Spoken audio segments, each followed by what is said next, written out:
Welcome to this video tutorial on writing a resume for the experienced worker. My name is Sarah Urban. I'm the Assistant Director of Career Development here at John Brown University. I'm excited to walk you through writing a resume if you have more work experience and what that would look like. First is, why should your resume be different? Hopefully your level of experience and responsibility has grown since you last put a resume together, and it should be reflected, so you need to make sure you update it. And the second thing is, if you're changing careers, you're going to have a different resume as well. So your basic resume is going to include these things. We're not going to go over all of them in detail because we're assuming that you already have at least a resume put together, but we do have a tutorial on our website if you need assistance on any of these sections and how to write them. Please see that one. The experienced worker has some options in the different formats for their resume. The first is a chronological. This is the most basic that you're going to see. It has your work history in reverse chronological order. This is going to be best if your work follows a good progression, you haven't changed employers frequently, and you're staying in the same field. You're going to use the chronological. The functional resume is basically just a skills resume. It doesn't have any work history or work experience listed in it normally.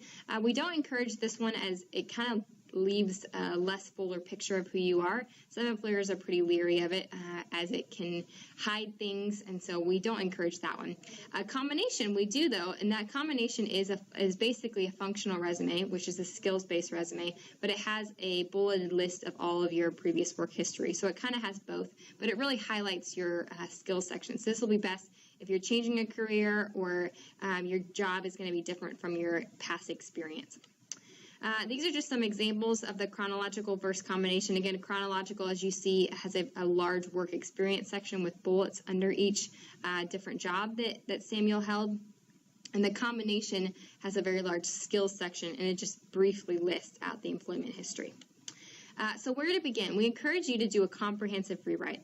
The reason is, a lot of times it's hard to think of everything that you've done, and if you're just working off your basic past resume, sometimes it leaves gaps and not full picture. So put your old resume aside and just write out everything that you've ever done in your work history. Include honors and activities, include your college experience, include anything that you've done skills-wise, in and outside of jobs, associations that you've worked at, listing all the different projects you've done. That comprehensive rewrite really will give a fuller picture. Then what you can do is, during the editing process, when you find the job that you want, then you can tailor and just pull out pieces of this. Again, your exhaustive resume, that document that you're going to write, you'll never send that out. That can be multiple pages, but that way you have that document, and it's easier then to write your final resume when the time comes. You'll hear a lot about an objective statement versus a summary of qualification, and this is really a contention point among a lot of people. An objective statement, what we would say, is best if you're entering or re-entering the workforce, or if you're making a career change. And the reason that this is the objective statement clearly states what your objective is. So if your work experience and your history don't necessarily reflect what your objective would be, it's really important that you have an objective statement. This states the specific name and position of at the company that you're wanting to work for. This is not a vague statement, but a very specific, tailored statement. And then you're going to list at least 3 detailed skills that you would use in that position. These need to not just be that you're good at communication, but really tailor them to this job that you're looking at. And secondly, if you're in the same field, and you have experience, and your best bet would be a summary of qualifications. And this is essentially an executive summary of your resume. It's going to include how you're qualified, why you're unique, and how you're going to fulfill the requirements. Usually no more than 50 words, but it really paints a fuller picture if you have that experience to use a summary of qualifications statement. To make your bullet points a little meatier and to have more depth, we encourage using the STAR technique on at least 1 to 2 of them. The STAR technique goes through a 4-step process to give you a more fuller bullet point. So the first is, you're going to define the situation or the context surrounding whatever this bullet point's about, the task that you were given, the action that you took to solve the task or solve the situation, and then the results, using numbers if possible. This just kind of gives more depth to the bullet points. It allows you to kind of paint a better picture. Again, you don't need to use this on all of them, but it is a great technique to give more depth to those statements. A skills section is something that you can include in both a chronological and, for sure, a combination resume.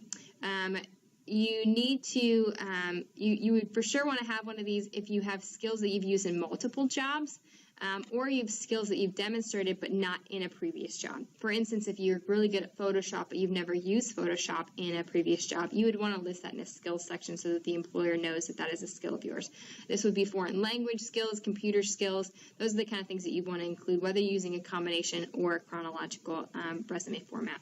The other thing is, specifically for career change, you're going to want to look at your transferable skills. Every job, every duty that you've done, you have a skill behind the job. So you're going to want to make sure that you pull out those skills and not just list the duties that you've done, but the skills that you've learned through those, because those are going to be transferable not depending on what job that you have. There's a list of soft skills and action words that you can be found on our CDC website. We encourage you to use those as you write your bullet points for your work experience sections or your skills sections, depending on what kind of format that you use. Okay, so keywords in a resume are really important. You need to make sure that you match up the keywords to your resume from the job description, so that when your employer looks at those, they can really see those back to back. If you're in a career change and you're not sure what keywords to include, we encourage you to search for your ideal job first on Wikipedia to make sure that you have all the different names that could be your job description could be called. Then to look for those names of the ideal job that you're wanting in a search engine like monster.com. Pull up 3 to plus different job descriptions, maybe not ones that you're going to apply for, but just for the ideal job that you have, and then pull out all the different keywords. Then as you're writing your resume, you need to make sure you include those keywords or phrases in some capacity in your resume. This just makes sure that you've tailored your resume strategically to the jobs that you want, so that when the employer looks at them, they can see that you're a perfect fit. Where to put your education. So you just recently have your master's degree. Congratulations. That's great.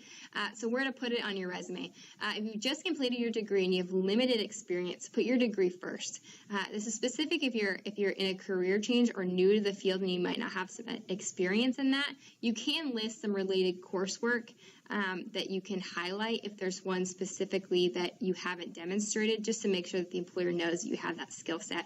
But if you have over 5 years of work experience, which a majority of you watching this video may, then your experience should go before your education. This is because it will be highlighted and it will be a better use to you as someone scans your resume. Seeing those things first are going to be a better fit for your resume. Other items to include. If you have a non-related work experience that's relevant, make sure you include that. This can be things like associations, memberships, volunteer experiences. This is specifically important if you're looking at a career change, because it shows that you have those skill sets even though they may not be in your formal work experience. Remember not to include personal information such as your age or marital status, information on your high school, reasons for leaving past jobs, undefined abbreviations, as people may not know what those are, a picture of yourself. It's illegal for an employer to consider a resume if it has a picture, so never include one. Graphics, the only reason you would ever do an infographic resume or include graphics on your resume is if you're applying for a creative role or something in marketing, as those roles that your resume would be included as part of your portfolio. And then your references, those go on a separate sheet of paper and are sent if you haven't included those in your application. On our website, there's a PDF guide for writing a resume for the experienced worker, and in there, there are these 2 documents that really are templates to use for how to write both a chronological and a combination resume. So I encourage you to go look at those if you have questions. It doesn't have to look exactly like this. Use your own formatting, but this is just an example of what it could look like. I really encourage you to go to our website. We have lots of guides and tips for you on many different things. One specifically for resume writing would be the tips and trends, and then writing for the application tracking system, which is for large companies if you're applying online. Also, there's a guide for cover letter, which needs to always be included whenever you send a resume in. Interview instructions for when you get the interview after you send in this stellar resume that you're creating. We've got lots of, like I said, tutorials on those, so we encourage you to go look at those to really add more knowledge as you're applying to your jobs. So hopefully this was helpful to you. If you have questions, my information is on the website, and I'd be happy to help in any way possible. So feel free to contact me. Thanks, and have a great day.